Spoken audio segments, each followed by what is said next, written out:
Pada hari ini ulun tuan berhadapan dengan umi yang telah banyak melahirkan anak. Ulun tuan uronyo berhadapan dengan ayah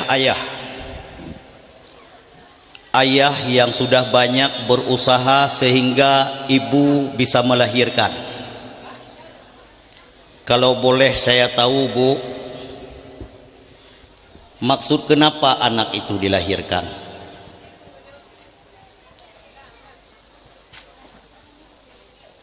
Ibu, mak yang sebelahnya boleh. Sudah pernah melahirkan?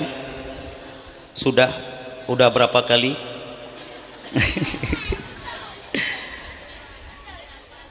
Penyakit yang paling berat daripada semua penyakit yang kita rasakan, salah satunya adalah penyakit melahirkan, betul? Dan penyakit melahirkan itu diilhak kepada penyakit makhuf, penyakit yang bisa mematikan. Apabila si Roma saat gonyan gelahirkan anak, pertanyaan yang perlu ditanya yang pertama adalah, hai abuji, kalian najak minta apapun ke ulun? Kabarang tentu si abu itu nanya, papan itu untuk apa, Ma? Untuk kerendalung. Yang kedua, hai abuji, kalian najak minta ija putih ke ulun? Tentu oleh abuji pasti ketanya, hai mak jikupu ija putih ke gafan long.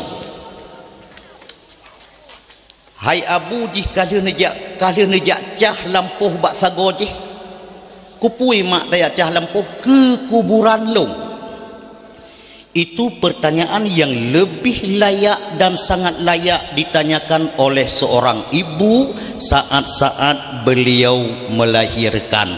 Betul? Betul? Karena sakit sekali, saking sakitnya dia berucap, ya Allah, sipnyo mentang, ya Allah, haleluya.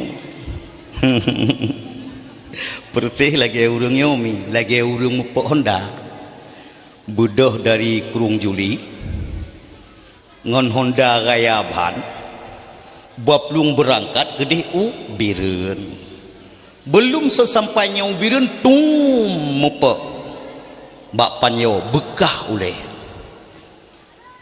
Wateto urung sakit liah gejop dikun. Bobodo ku hangku eli Hondanya.